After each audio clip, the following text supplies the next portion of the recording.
इंदौर में बढ़ते अपराध को लेकर आज न्यू कंट्रोल रूम में पुलिस कमिश्नर हरिनारायण चार्य मिश्र ने डीसीपी, एडिशनल डीसीपी, एसीपी और थाना प्रभारियों की एक समीक्षा बैठक आयोजित की है।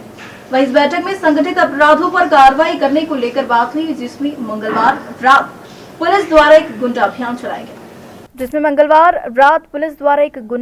चलाया गया है, जिसमें 1656 अपराधियों पर कार्रवाई की गई, जिसमें 100 से ज्यादा अस्थायी वारंटी पकड़े गए और इसी के साथ फरार आरोपी भगोड़े आरोपियों पर भी कार्रवाई की गई।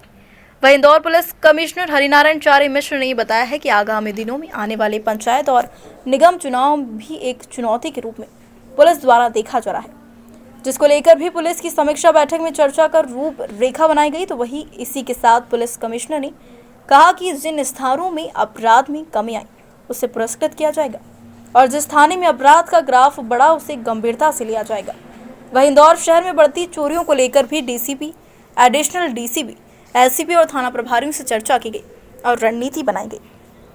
कि इस तरह के अपराधी चोरियों में शामिल हैं। पुलिस कमिश्नर ने महिला अपराध को लेकर कहा कि महिलाओं पर होने वाले अपराध में कमी आई है और सभी थाना प्रभारियों और पुलिस के आला अधिकारियों को पुलिस कमिश्नर हरिनारायण चार्य मिश्र ने अपराध रोकने के लिए सख्त निर्देश दिए हैं।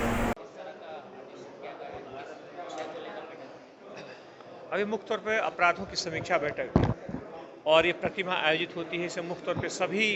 थाना प्रभारी, सभी एसीपी, सभी additional CP, additional DCP, DCP सभी अधिकारी थे। अलग अलग मुद्दों पे बात हुई और इसमें खास तौर पर अपराधों के बारे में, संगठित अपराधों पर कड़ी कार्रवाई के बारे में पुलिस ने लगातार चर्चा की। हम जानते हैं कि कल पिछले 24 घंटों में एक बड़ा अभियान चलाया गया, जिसमें कुल 1656 अपराधियों पर कार्रवाई हुई, जिसमें लगभग 100 के आसपास अस्थायी वारंटी पकड़े गए और अन्य अलग अलग तरह के अपराधी जो कि भगोड़े थे, अलग अलग इनामी थे, उन पर पुलिस ने बड़ी कार्रवाई की। साथ ही साथ आने वाले दिनों में विभिन्न तरह के एक सांप्रदायिक सौहार्द के लिए विभिन्न तरह की चुनौतियों को लेकर के और आगामी चुनावों के मद्देनजर जो संभवतः निगम और पंचायत के चुनाव, आसन्न चुनाव हो सकते हैं, उनके लेकर के भी पुलिस की बेहतर कार्य योजना के बारे में सभी अधिकारियों ने इसमें चर्चा की गई। साथ ही साथ अपराधों के बारे में लेकर के, अपराधों जो पिछले दिनों अपराध हुए हैं, जिसमें विभिन्न तरह के अपराधों में जो कमी आई है, जहाँ जहाँ पर जिन थाना क्षेत्रों ने बेहतर काम किया है, उनसे भी इस बारे में चर्चा की गई। लगभग जहाँ भी अगर अपराधों में थोड़ी भी लापरवाही पाई जाएगी, वहाँ पे भी बताया गया कि उसमें गंभीरता से उसे लिया जाएगा और साथ ही साथ जिन लोगों ने बेहतर काम किया, उन सभी लोगों को इसमें प्रोत्साहित भी किया गया। पर ज़्यादा अपराध कौन सा है अभी अपने को जिसको रोकना चाहिए? अब मुख्य तौर पे अगर हम देखें तो दो तरह के जो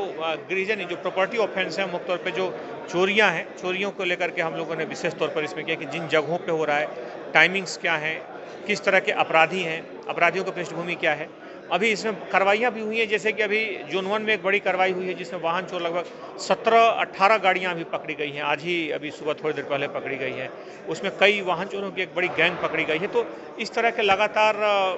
गतिविधियों को चलाने को लेकर के, इस तरह के लगातार बड़े ऑपरेशंस को चलाने को लेकर के जो मुख्यतः जो गृह संबंधी जो बहुत अलग अलग तरह के घरेलू जो चोरियां होती हैं,